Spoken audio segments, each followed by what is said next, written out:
Hello friends, मैं हूं इंद्रजीत। मेरा चैनल इंद्रजीत प्रकाश 123 में आपका स्वागत है। आज हम पढ़ने वाले हैं क्लास 6 के हिंदी चैप्टर 1, जिसका नाम है अवधपुरी में राम, यानी कि अवधपुरी में राम चैप्टर का टाइटल है। अब चैप्टर स्टार्ट करते हैं। दोस्तों, अगर ये वीडियो अच्छा लगे तो लाइक और सब्सक्राइब करें ताकि सबसे पहले हमारे वीडियो आपके पास जाए। स्टार्ट करते हैं दोस्तों। यह कथा अवध की है। अब हम जो कथा पढ़ेंगे वो अवध की है और बहुत पुरानी है। यह जो कथा क्या है, सबसे पुरानी और अवध की है। अवध में सरयू नदी के किनारे एक अति सुंदर नगर था। अवध में सरयू नदी के किनारे एक नदी है जिसका नाम है सरयू। उसके किनारे एक नगर है जिसका नाम था अयोध्या। काफ़ी सुंदर है, सही अर्थों में दर्शनीय है, यानी देखने में काफ़ी अच्छा है, देखने लायक है। भव्यता जैसे उसका दूसरा नाम हो, उसका जैसा नाम है भव्यता। नहीं देखते देखते बोलते यह कितना अच्छा है, यानी कि यह अवधपुरी जो है काफ़ी अच्छा है। अवधपुरी में गांव अयोध्या काफ़ी अच्छा है। अयोध्या में केवल राजमहल भव्य नहीं था, इसमें केवल राजा महाराजाओं का राजमहल नहीं था, उसकी एक इमारत आलीशान थी। और इसमें जो थी राजा महाराजा की जो इमारतें काफ़ी आलीशान होती थी वो थी आम लोगों के घर भव्य थे। यहाँ पर जो आम लोग यानी साधारण लोग रहते थे, इनका भी जो घर थी काफ़ी अच्छी खासी और भव्य थी, यानी देखने में काफ़ी सुंदर थी। सड़कें चौड़ी थी, और यहाँ पर सड़कें कैसी थी, पतली नहीं थी, सड़कें चौड़ी थी। ये सब सारी बातें किसके बारे में बता रहा है, ये सारी अयोध्या के बारे में, जो कि अवधपुरी में है और सरयू नदी के किनारे।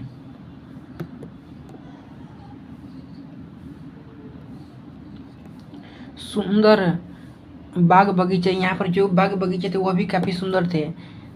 पानी से लबालब भरे सरोवर, सरोवर यानी कि तालाब, जो तालाब थे पानी से भरा था। खेतों में हरियाली लहराती, यानी खेतों में जो हरियाली यानी कि फसल भी थी उसमें। हवा में हिलती फसलें सरयू की लहरें के साथ खेलती। हवा में जो फसलें थी क्या लहराती, वो सरयू नदी ये जो पानी थे उससे सिंचित हो, यानी सिंचाई किए जाते थे इसको। अयोध्या हर तरह से संपन्न नगरी था, यानी कि चारों तरफ से संपन्न था, इसमें कि कोई किसी की चीज़ की कमी नहीं थी। संपन्नता कोने अंतर एक बिखरी हुई थी। संपन्नता चारों तरफ थी, न कि एक तरफ अमीर थी एक तरफ गरीबी, जैसे शहरों में होता है। सभी सुखी, सब समृद्धि, दुखी और विपन्नता को अयोध्या का पता नहीं मालूम नहीं था। और यहाँ पर जो लोग थे कभी भी दुखी नहीं थे, वे सभी सुखी संपन्न थे। और दुख क्या होता है उनके बारे में मालूम ही इन लोगों को नहीं था, क्योंकि दुख उन लोगों ने झेला ही नहीं था।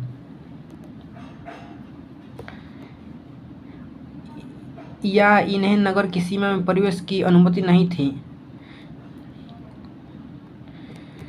पूरा नगर विलक्षण था, अद्भुत और मनोहर था। ये जो नगर था काफ़ी सुंदर था, अद्भुत और मनोहर, यानी कि मन को हर लेने वाला ये नगर था। सारी अयोध्या के बारे में ये सब विशेषताएं बता रही। अयोध्या के बारे में क्या क्या था, उसे ऐसा होना ही था। वह कौशल राज्य की राजधानी था। अयोध्या जो था कौशल राज्य क्या थे, राजधानी था। राजा दशरथ वहीं रहते थे। राजा दशरथ कहाँ रहते थे, कौशल जो राज्य था वहीं रहते थे।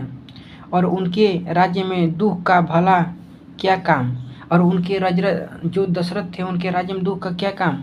राजा दशरथ कुशल योद्धा, जो राजा दशरथ थे कुशल योद्धा थे। देखो, राजा जो दशरथ थे वो कैसे शासक थे, एक कुशल योद्धा और न्यायप्रिय शासक थे, यानी कि न्याय करते हैं। महाराजा आज के पुत्र थे। अब देखो, ये जो महाराज थे किसके पुत्र थे, अज के पुत्र थे, महाराज रघु के वंशज। देखो, महाराज जो थे ये किसके वंशज थे, रघु के वंशज, रघुकुल के उत्तराधिकारी। ये रघुकुल के उत्तराधिकारी थे। ये सारे क्या है, इनके दशरथ के बारे में बता रहा है। रघुकुल की रीति नीति का प्रभाव हर जगह दिखाई देती थी। रघुकुल की जो रीति और नीति थी हर जगह इनकी प्रभाव था। सुख समृद्धि से लेकर बात व्यवहार तक लोग मर्यादाओं का पालन करते थे, यानी कि लोग अपने हदों से बाहर नहीं जाते थे, वो अपनी मर्यादाओं का पालन करते। सदाचार यानी कि सत्य बोलते थे। पवित्रता और शांति हर जगह थी, यानी कि कहीं पे अशुद्ध नहीं था, पवित्र थी और शांति थी चारों तरफ, कहीं पर लड़ाई उड़ाई नहीं हो रहा था। नगर में भी लोग के मन में भी, अब देखो लोगों में भी आपस में तालमेल था, कहीं जगह लड़ाई नहीं थी, द्वेष नहीं था। राजा दशरथ यशस्वी थे और उन्हें किसी चीज़ की कमी नहीं थी और राज्य सुख था। देखो राजा जो दशरथ थे वे उनकी किसी भी चीज़ की कमी नहीं थी, वे यशस्वी थे।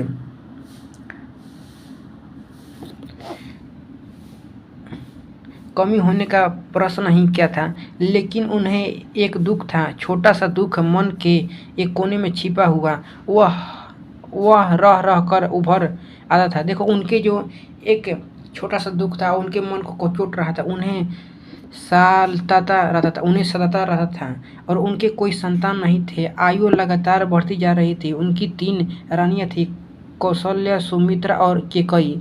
रानियों के मन में भी बस यही एक दुख था, संतान की कमी।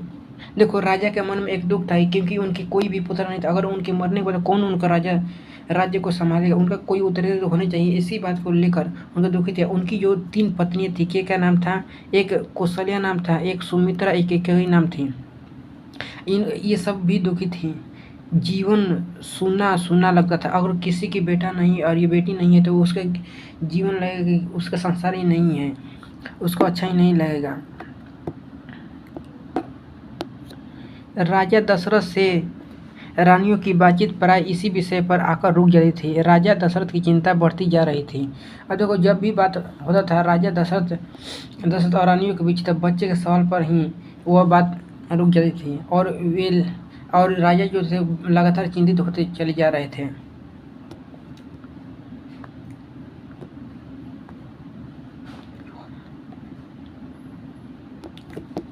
बहुत सोच विचार कर महाराजा दशरथ ने इस संबंध में वरिष्ठ मुनियों से चर्चा की और उन्हें पूरी बात विस्तार से बताई।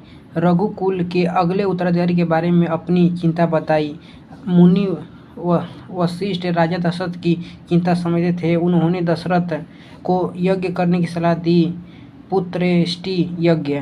देखो जब राजा दशरथ ने, वशिष्ठ एक मुनि थे, उनको जब सारी बताई बच्चे नहीं हो रहे हैं तो उन्होंने जब मुनि जो थे वो बताए थे एक यज्ञ करो। वो भी कौन सा यज्ञ, पुत्रेष्टि यानी पुत्र की प्राप्ति के लिए यज्ञ करो। महर्षि ने कहा आप पुत्रेष्टि यज्ञ करें महाराज, आपकी इच्छा अवश्य पूरी होगी। उन्होंने कहा यज्ञ करें पुत्रेष्टि, आपकी इच्छा जरूर ही पूरी होगी।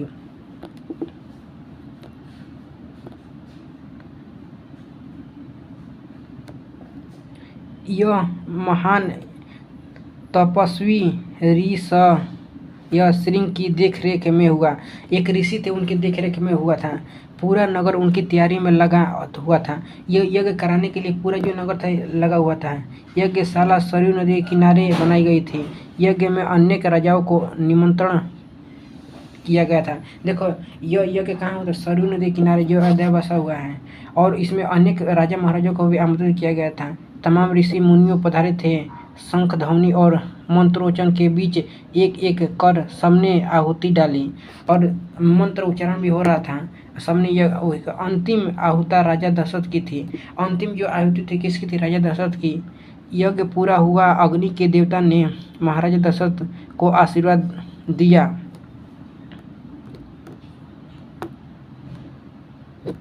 कुछ समय बाद दशरथ की इच्छा पूरी हुई। तीनों रानियों पुत्रवती हुई और महारानी कौशल्या ने राम को जन्म दिया और चैत माह की नवमी के दिन, देखो महारानी जो कौशल्या थी किसको जन्म दिया, राम को। वो भी कौन सा महीना था, चैत माह। रानी सुमित्रा ने 2 पुत्र हुए, लक्ष्मण और शत्रुघ्न। रानी जो सुमित्रा थी उसके 2 पुत्र होते, एक कौन, लक्ष्मण, एक शत्रुघ्न हुए। रानी कैकेयी, रानी जो कैकेयी के पुत्र हुए जिनका नाम था भरत। तीनों जो रानी, तीनों के पुत्र हो गए थे और किस किस का नाम था वो भी बता दिया। राजमहल में खुशी छा गई और नगर में बधाई बजने लगी थी। देखो नगर में अगर लड़के हो गए तो क्या खुशी छा गई और राजमहल में क्या उत्सव का माहौल होने लगा था। संगीतमय गाए गए और संगीत भी इसमें गाए गए थे।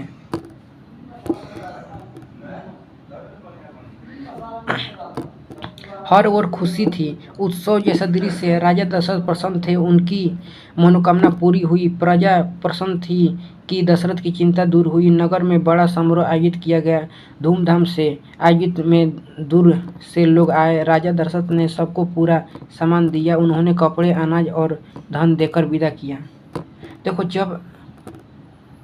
देखो जब किसी व्यक्ति के अगर लड़का और लड़की नहीं हो रही है, कोई भी संतान नहीं हो रहा है, अगर बाई चांस अगर लड़की हो जाए तो वो काफ़ी खुश होता है और तरह तरह के जो व्रत रखता है और मनोकामना पूरा हो जाने पर वह कभी धूमधाम से कोई चीज़ करवाता है। और ये जो राजा महाराजा थे कपड़े, अनाज और धन देकर लोगों को विदा कर रहे थे, जो लोग आ रहे थे।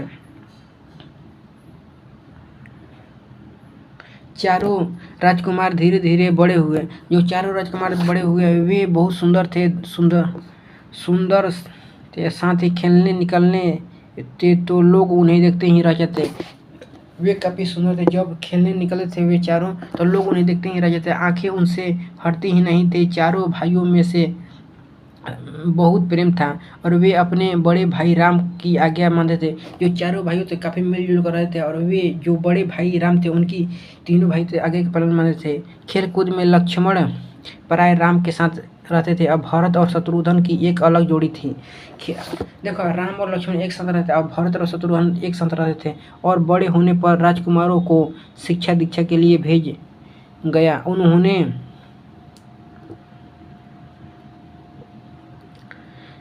कुशल और अपनी विद्या में दक्ष गुरुजनों से ज्ञान अर्जित किया, शास्त्रों का अध्ययन किया, शस्त्र विद्या सीखी। चारों राजकुमार कुशाग्र बुद्धि थे, जल्द ही सब विद्याओं में पारंगत हो गए। राम सब में सर्वोपरि थे, उनमें कई अन्य गुण भी थे, विवेक, शालीनता और न्यायप्रिय। राम में कौन कौन से गुण थे? एक विवेक का था, यानी कि कोई भी कार्य हबड़ा न लेना, यानी सोच समझ कर करना। शालीनता थी, न्यायप्रिय यानी सबके साथ न्याय करते थे।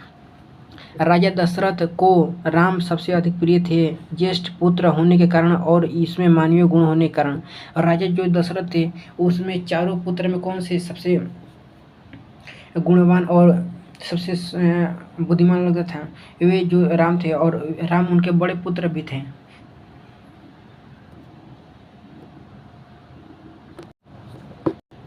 राजकुमार कुछ बड़े हुए, विवाह योग्य, नगर में उनकी चर्चा होने लगी। महाराजा दशरथ भी ऐसे ही चाहते थे।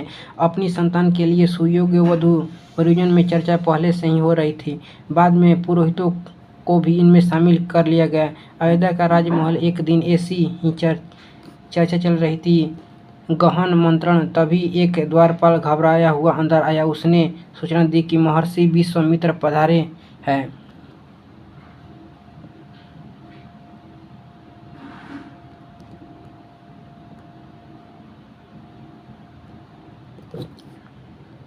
महाराजा दशरथ तत्काल अपना आसन छोड़कर खड़े हो गए, द्वार ही की ओर बढ़े। महर्षि की आगवानी करने उन्हें देकर दरबार में आए। विश्वामित्र को ऊंचा आसन दिया गया। विश्वामित्र कभी स्वयं राजा थे और बहुत बड़े और बलशाली। विश्वामित्र जो थे क्या थे? वे राजा थे और बहुत बड़े और बलशाली थे। बाद में अपना राजपाट छोड़ दिया, सन्यासी ग्रहण कर लिया, जंगल चले गए। वहीं उन्होंने अपना आश्रम बनाया और उन्हें सिद्धाश्रम नाम दिया गया। देखो सिद्धाश्रम किसका नाम था? विश्वामित्र का था। वे राजा थे, वे अपनी गद्दी छोड़कर जंगल में चले गए, वहाँ पर उनका ज्ञान प्राप्ति हुई थी। महर्षि के स्वागत सत्कार के बाद दशरथ ने कहा, महर्षि आज्ञा दे, मैं आपकी क्या सेवा कर सकता हूँ?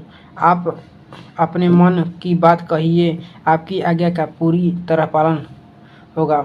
राजन, मैं जो मांगने जा रहा हूँ उसे देना आपके लिए कठिन होगा। ये सारे विश्वामित्र कह रहे हैं, जो मांगने जा रहा हूँ आपके लिए कठिन हो गया। दशरथ बोल रहे हैं, आप आज्ञा दीजिए महर्षि, मैं उसे पूरा करने के लिए तत्पर हूँ, बिल्कुल नहीं हिचकूंगा। मैं सिद्धि के लिए एक यज्ञ कर रहा हूँ, अनुष्ठान लगभग पूरा हो गया, लेकिन 2 राक्षस उसमें बाधा डाल रहे हैं। मैं जानता हूँ कि उन राक्षसों को केवल एक ही व्यक्ति मार सकता है, वह राम है। अब देखो, जो विश्वामित्र थे एक यज्ञ कर रहे थे और उसमें राक्षस जो थे उसमें बाधा डाल रहे थे, और वे बोल रहे हैं एक ही व्यक्ति है जो इन राक्षस को मार सकते थे। वो कौन थे? उनके पुत्र राम। दशरथ के पुत्र, और आप अपने ज्येष्ठ पुत्र को मुझे दे दो ताकि यह यज्ञ पूरा हो। विश्वामित्र ने कहा।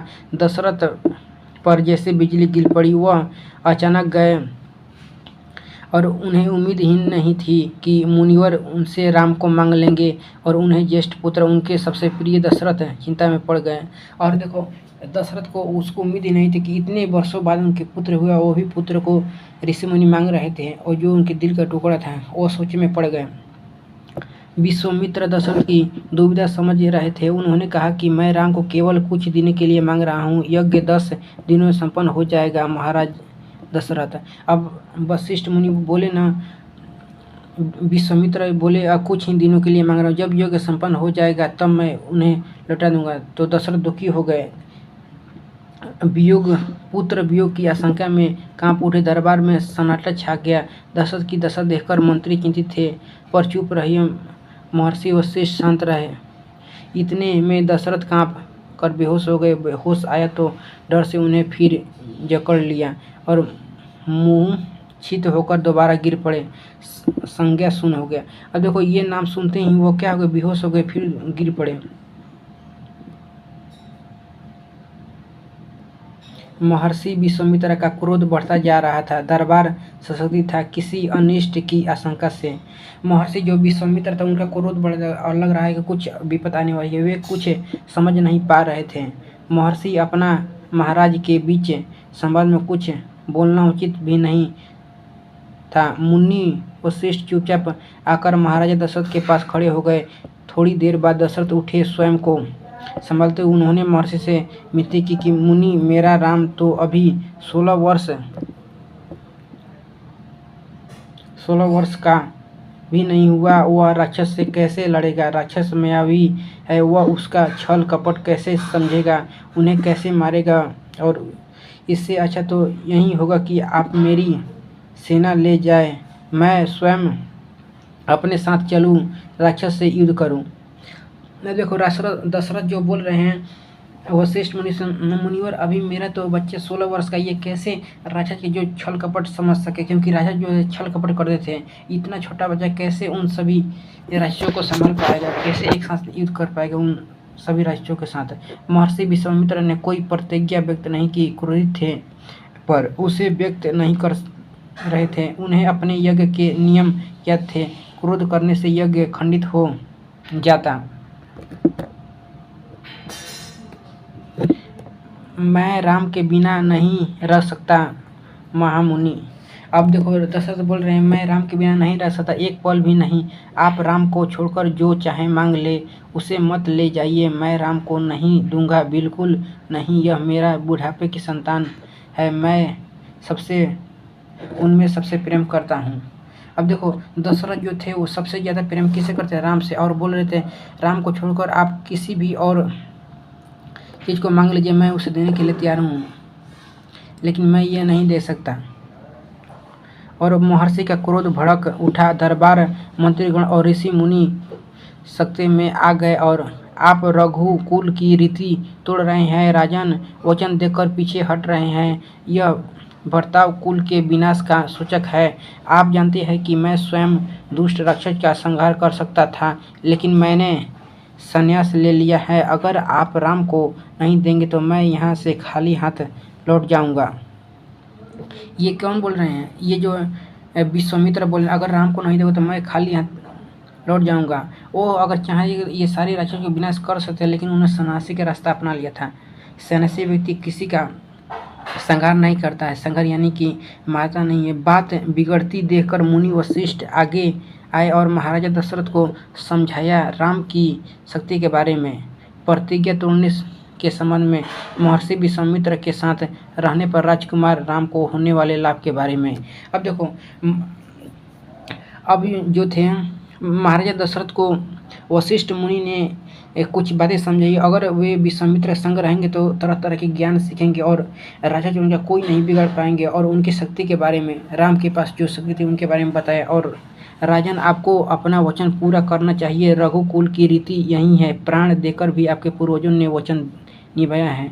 अब देखो, ये विश्वामित्र वशिष्ठ जो थे मुनि और दशरथ को समझा रहे थे कि आपने जो वचन दिया था उसको पूरा करना ही, यह रघुकुल की क्या है रीति है, अगर नहीं करोगे तो ये रीति क्या है, भंग हो जाएगी। और आप राम की चिंता न करें, महर्षि के होते हुए उनको कोई कुछ नहीं बिगाड़ पाएगा, महर्षि विश्वामित्र को होते हुए कोई नहीं बिगाड़ पाएगा। यानी कि वो बता रहे हैं राम के बारे में दशरथ को। महाराजा दशरथ की चिंता कुछ कम हुई और पर मन अभी खिन्न था। पुत्र विछोग का दुख सभी तर्कों पर भारी पड़ा। गुरु वशिष्ठ ने कहा, महाराज, महर्षि विश्वामित्र सिद्धि पुरुष हैं, तपस्वी है, इसके गुप्त विद्याओं के जानकार हैं और कुछ सोचकर ही यह आए हैं। राम उनसे अनेक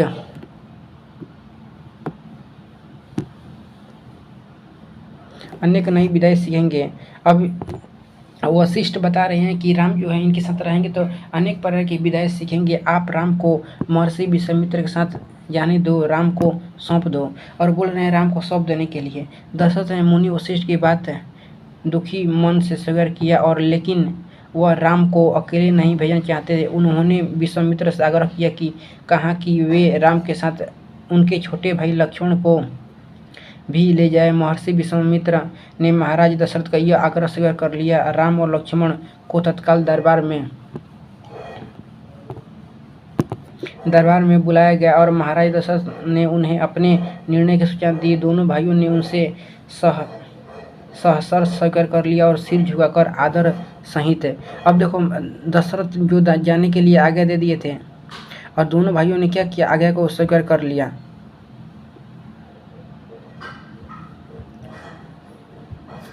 और इनकी सूचना माता कौशल्या को दी गई। बताया गया कि राम और लक्ष्मण वन जा रहे हैं महर्षि विश्वामित्र के साथ। नितांत गंभीर माहौल में संहिता हुआ और शंख ध्वनि हुई, नगाड़े बजाए हुए, और महाराजा दशरथ के भावुक होकर दोनों पुत्र का मस्तक चूमकर उन्हें महर्षि को सौंप दिया। अब देखो, जंगल में जब जा रहे थे वन में, तो ये सारी चीज़ें कौशल्या को बताई गई है और उनके काफ़ी धूमधाम से विदा किया गया राम और लक्ष्मण को। दोनों राजकुमार बिना विलंब किए महर्षि के साथ चल पड़े और बीहड़ और भयानक जंगल की ओर। और दोनों राजकुमार महर्षि विश्वामित्र के साथ चल पड़े जंगल की ओर। विश्वामित्र आगे आगे चल रहे थे, राम उनके पीछे पीछे। लक्ष्मण राम से 2 कदम पीछे थे और अपने धनुष संभाले हुए, पीठ पर तुषीण बांधे, कमर में तलवार। दोस्तों, अगर ये वीडियो अच्छा लगे तो लाइक और सब्सक्राइब करना, ताकि आपको नोटिफिकेशन का वीडियो सबसे पहले मिल सके। थैंक यू दोस्तों।